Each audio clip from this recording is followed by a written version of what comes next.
Hello, so we are here today with Yasmine Fontenot, current educator and children's author in the making. All right, so Yasmine, we have a few questions for you today about your journey. So the first question is, what has been one of the most challenging parts of your journey so far? Most challenging parts, definitely offering myself grace. We're our biggest critics, and a lot of times I will punish myself for mistakes that I feel may have been avoidable, but learning to give myself grace and remembering that as long as I am learning from the mistakes that I'm making, and when put in those same situations or similar environments, I am taking what I learned and doing things differently. I feel like I can better manage the outcome of what things look like as far as my productivity and the results that I achieve through my hard work. Nice, nice, nice. All right. So that was a lot, and I think it's so important that everyone who's watching this hears that part of your journey because there's someone else who that will really resonate with, and it's going to help them get in through. Speaking of getting through, how did you overcome that challenge, and what did that part of your journey teach you? I overcame that challenge with prayer and with surrounding myself with the right people. I feel like community, especially where we are just in society, is so important.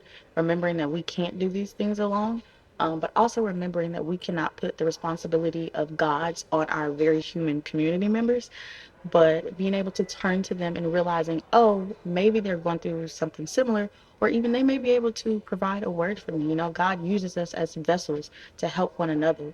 So the power of prayer, praying with them, relying on them, leaning on them, that has definitely helped me to overcome that sense of perfection and feeling like I can't make those mistakes. Um, and what was the second half of your question? So, what did that part of your journey teach you? What did it teach me? Hmm. Um, it taught me to let go. It taught me that discipline is necessary, but that the journey is not linear. It's gonna go up, it's gonna go down. You're gonna have highs and lows and peaks and valleys, right? But God is always gonna stand in it with you, no matter what. Thank you. All right, so speaking of triumphs, I really wanted to focus in more on the triumph part of your journey and really get into the things that you loved and enjoyed. So, my next question is, what has been one of the most enjoyable parts of your journey so far? Um, Most enjoyable parts definitely has to be the getting to know myself part of it. Just seeing myself blossom, moving out from home and graduating and all of that happening within a 30-day time span, put me in a position to really have to know, okay, what does my discipline look like? What does it look like when I'm put to the test? What does my work ethic look like when I'm by myself and I don't have a professor, pushing me to do my absolute best?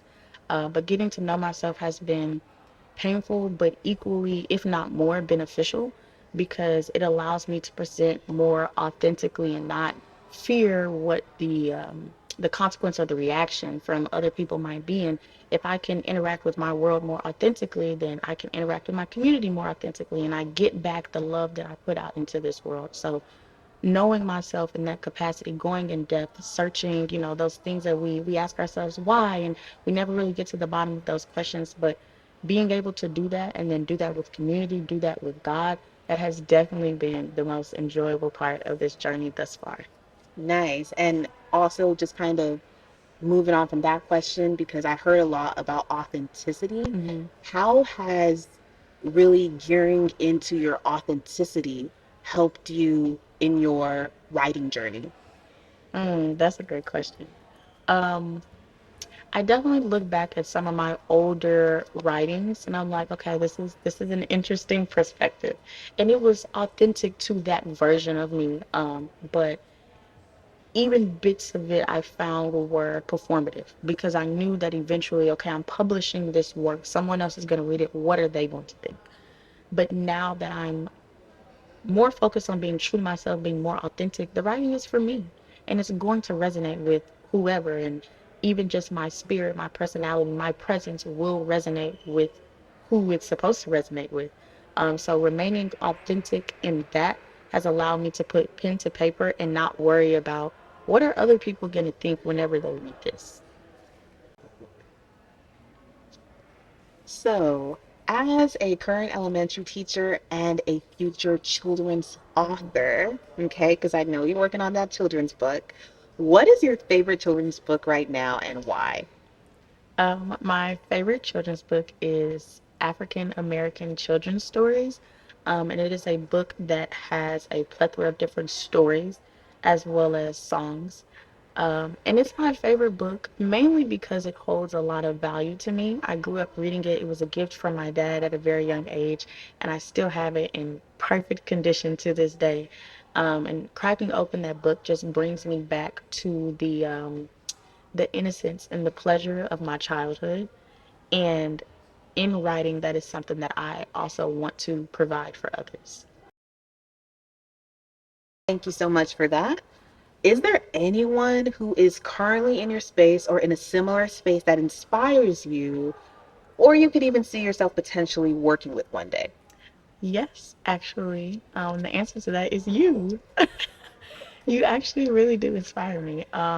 Seeing what you do, seeing what you're capable of, seeing the results, of the labor that you put in, like it lets me know that it is possible for me.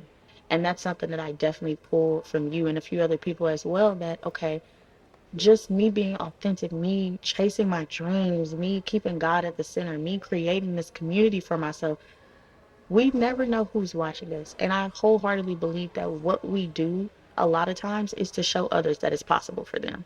So I'm following in your footsteps in that way that you may not even know that what you're doing makes me feel like what I want to do is possible. And if I continue in that route, maybe I can make someone else feel like what they want to do is possible and it's achievable. Don't make me cry. Okay. Thank you. If there's one thought you would like to leave people who watch this with, what would that thought be? It would be to say yes. You know, a lot of times we tell ourselves no because we feel like, oh, I don't have the time, I don't have the capacity, I don't have the finances, I don't have the resources, I don't have the people. But if you are in that mindset of lack, of course you are going to feel that way. But the moment you practice telling yourself yes, it is as though everything falls into place. Thank you so much. This was such a beautiful interview. And I know that the people who watch this are going to be so inspired by your journey. Just keep on remembering that you are the triumph that rose from the challenge and you will never be the defeats. Thank you again, Yasmin.